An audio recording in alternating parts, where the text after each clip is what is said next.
తెలంగాణ రాష్ట్ర సాధనోద్యమం సాగింది. తెలంగాణ రాష్ట్రాన్ని సాధించుకోవడం జరిగింది. సాధించబడ్డటువంటి తెలంగాణలో రాజ్యాంగ స్ఫూర్తికి అనుగుణంగా నిర్ణయాలు తీసుకొని అన్ని వర్గాల అభ్యున్నతి కోసం బ్రహ్మాండమైనటువంటి అభివృద్ధి సహకరించింది.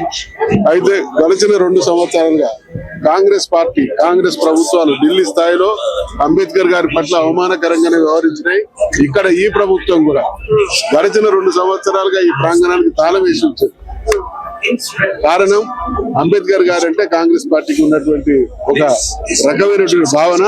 రెండవది ఈ ప్రాంగణం కానీ ఇక్కడ ఉండేటువంటి సెక్రటేరియట్ కానీ కేసీఆర్ గారు నిర్మించింది కాబట్టి ఇక్కడ అంబేద్కర్ గారిని ఎవరు దర్శించుకున్నా దీని శిల్పి ఎవరు అనంటే కేసీఆర్ గారు అంటారు. కాబట్టి ఈ ప్రభుత్వానికి అంత అసహనం.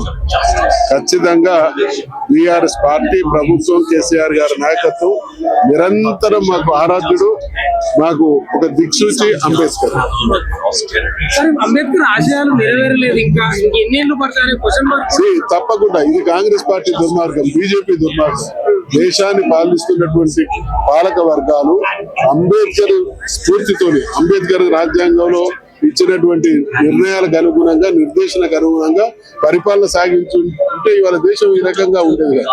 అనేక అసమానతలు, ఆర్థిక పరమైన, సామాజిక పరమైన, రాజకీయ పరమైనటువంటి అసమానతలు కొనసాగుతున్నాయి అనే కారణం అంబేద్కర్ స్ఫూర్తి ప్రకారం పాలన సాగపోవడానికి కారణం కాంగ్రెస్, బీజేపీ. సార్, చివరి ప్రశ్న. నా పేరు రేవంత్ రెడ్డి ఉండొచ్చు, కానీ నేను గౌడు, యాదవ్, ఆయన ఏ రోడ్డు కాడి పాట ఆ రోడ్డు కాడ మాట్లాడేటువంటి ఒక ఆత్మ వంచనకు మరో పేరు ఏదైనా ఉన్నదంటే అది రేవంత్ రెడ్డి. కారణం అనేక సందర్భాల్లో ఆయన అన్నటువంటి మాట, రెడ్లు మాత్రమే పాలనారులు, పరిపాలించేటువంటి అర్హత ఉన్నటువంటి ఏకైక జాతి రెడ్లు మాత్రమే, మేము పాలించే వాళ్ళం, మిగతా వాళ్ళు పాలించబడే వాళ్ళు అనేటువంటి మాట మాట్లాడి ఇవాళ ఓట్లు దండుకోవాలి, ప్రజల్ని నమ్మించాలి. నమ్మించడం అనేటువంటి ఆత్మవంచనలో ఆరుతేరినటువంటి వాడు రేవంత్ రెడ్డి. రేవంత్ రెడ్డి విశ్వస్వరూపం, కరడుగట్టినటువంటి కులవాది, కరడుగట్టినటువంటి ఇతర కులాల ద్వేషి.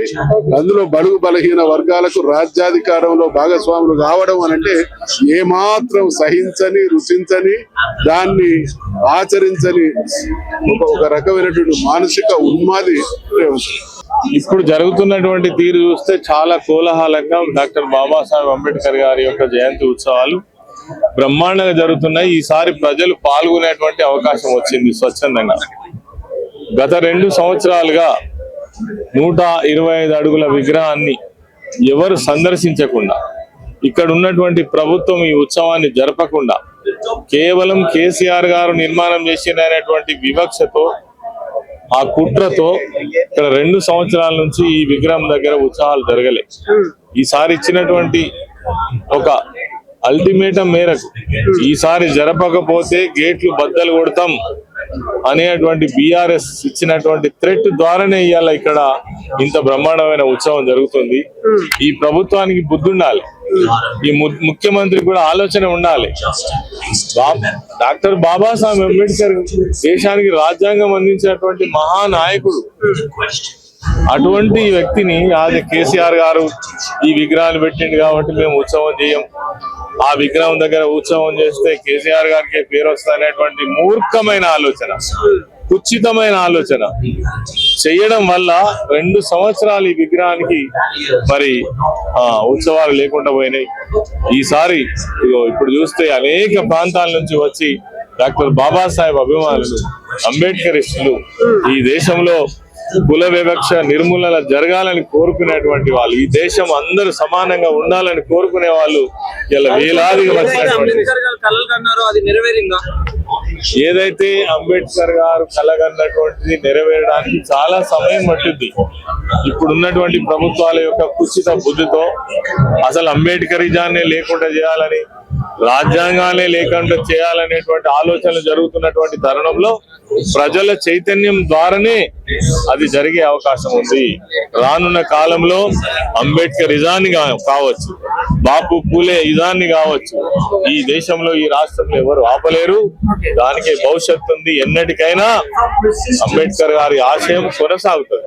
ఒక ప్రశ్న వస్తుంది సార్ సమాజం నుంచి, అంబేద్కర్ ఆశయాలు నెరవేరాలంటే బడుగు బలహీన వర్గాలకు సంబంధించిన వ్యక్తి ముఖ్యమంత్రి కావాలని నిజంగా కావాలా సార్? డెఫినెట్ గా ఎన్నటికైనా జరుగుతుంది. ఆయన ఆశయం అదే కదా. కాబట్టి ప్రజల్లో చైతన్యం రావాలి. వచ్చిన నాడు అది ఎంతకాలం పడుతుందనే తర్వాత సంగతి. డెఫినెట్ గా it will be. Okay sir, చివరి ప్రశ్న. నా పేరు రెడ్డి ఉండొచ్చు కానీ నేను యాదవ్, రేవంత్ యాదవ్ ముదిరాజులు గౌడు, నేను బీసీ బిడ్డ అని చెప్తున్నారు కదా రేవంత్ రెడ్డి. సరే, ఇక అది ఆయన వ్యక్తిగత విషయం, ఈ సందర్భంగా మాట్లాడేటువంటిది కాదు.